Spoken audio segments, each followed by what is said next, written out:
जय श्री राम। बहुत स्वागत है आपका आपके अपने खास कार्यक्रम मानस ज्योतिष ज्ञान में। मैं हूं आपके साथ आचार्य राज मिश्रा। सबसे पहले हमारे मेष राशि के जो दर्शक हैं उनको नव वर्ष की बहुत सारी हार्दिक शुभकामनाएं। परमात्मा आपके 2022 को सुख समृद्धियों से परिपूर्ण रखें, यही शुभकामनाएं है आपके लिए। पर बहुत विलंब ना करते हुए बात करेंगे जनवरी किस प्रकार व्यतीत होगा। जो हमारे मेष राशि के जातक जातिका हैं 2022 का पहला मंथ किस प्रकार व्यतीत होगा जो हमारे मेष राशि के जातक जातिका हैं। स्वास्थ्य को लेकर के बात कर लेते हैं।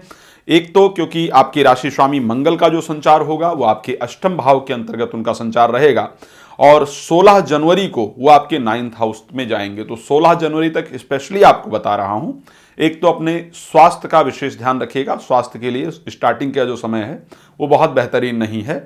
उसके साथ केतु के साथ इनका क्योंकि संचार होगा और केतु के साथ संचार होने के कारण दुर्घटना, चोट इत्यादि का जो संयोग है वो बन रहा है। अष्टम भाव जीवन में आने वाली अचानक समस्याओं का भाव होता है। तो ऐसी परिस्थिति में आपको अचानक प्रॉब्लम फेस करनी पड़ेगी। अचानक आपके साथ जो दिक्कतें हैं वो बनेंगी। तो स्वास्थ्य, वाहन इत्यादि सावधानी से चलाना और अपने आप को सुरक्षित रखना, ये 16 तारीख तक इस पर आपको विशेष ध्यान देने की आवश्यकता है। 16 तारीख के बाद आपके राशि स्वामी का जो गोचर है वो धनु राशि के अंतर्गत पहुंच जाएगा।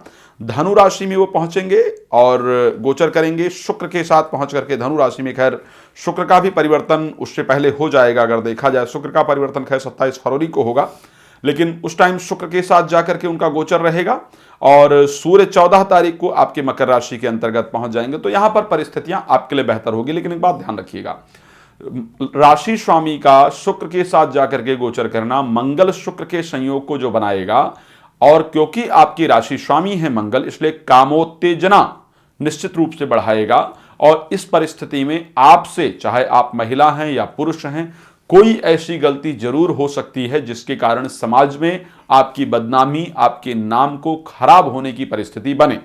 तो हमें अपने आप पर कंट्रोल रखना हमारे लिए सबसे महत्वपूर्ण होता है। आप आचरण अच्छा हो, इस प्रकार का व्यवहार करना चाहिए। तो ये सोच समझ करके अच्छी तरीके से अपने जीवन को व्यतीत कीजिएगा 16 तारीख के बाद की जो परिस्थितियां हैं। लेकिन 16 के बाद धार्मिक यात्रा का योग बनेगा, भाग्य का पूरी तरह से सहयोग मिलेगा, मानसिक शांति आपको प्राप्त होगी और जो कार्य आपके बिगड़ रहे थे या जो स्वास्थ्य आपका खराब हो रहा था वो स्वास्थ्य निश्चित रूप से आपका बेहतर होने वाला है। अब चलिए अगली चीजों पर बात करते हैं। जो बच्चे एजुकेशन के क्षेत्र में हैं, निश्चित रूप से उनको उम्मीद होगी कि हमारे लिए नौ वर्ष का जो पहला महीना है वो किस प्रकार रहने वाला है। तो आपको बताना चाहता हूं एजुकेशन के दृष्टिकोण से, क्योंकि पंचम भाव के स्वामी सूर्य 9th हाउस के अंतर्गत गोचर करेंगे, एजुकेशन की दृष्टि से बहुत अच्छा समय रहने वाला है। यदि कोई आपका पेपर इत्यादि है तो उसमें अच्छी सफलता प्राप्त होने का योग है और उसके साथ मित्रों का सुंदर सहयोग मिलेगा।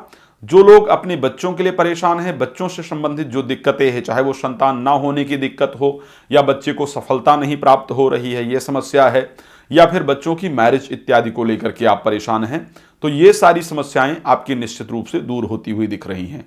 तो कहीं ना कहीं बच्चों से संबंधित समस्या या एजुकेशन से संबंधित जो कार्य हैं उनमें जो दिक्कतें आ रही थी या रुकावटें जो आ रही थी वो दूर होने वाली हैं। इससे संबंधित जिनका भी कार्य है वो इस समय में जनवरी में आपका सफल होने जा रहा है। प्रेम से संबंधित मामलों के लिए भी ये परिस्थितियां आपके लिए अच्छी रहेंगी। जिनका प्रेम संबंध चल रहा है और मैरिज में उसको कन्वर्ट करना चाहते हैं तो निश्चित रूप से उस पर प्रयास करें, आपको अच्छे रिजल्ट मिलने की संभावना है।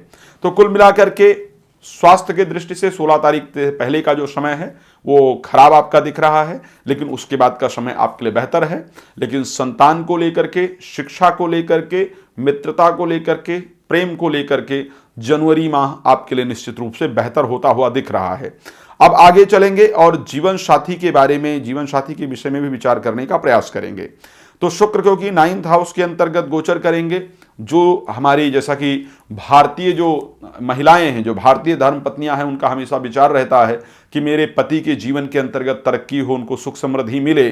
तो ऐसे कंडीशन में, और पुरुष भी जनरली अपनी पत्नियों को लेकर के चिंतित रहते हैं कि उनको जीवन में सफलता मिले, उनका स्वास्थ्य इत्यादि अच्छा रहे।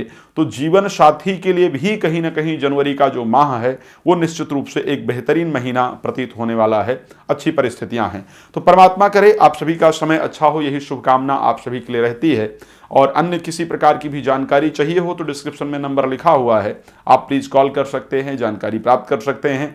तो मैं इस वीडियो को बहुत लंबा ना करते हुए यहाँ अपनी वाणी को विराम दूंगा। फिर नए कार्यक्रम के साथ आपके सामने हाजिर होऊंगा। तब तक के लिए जय श्री राम। बहुत धन्यवाद आप सबका।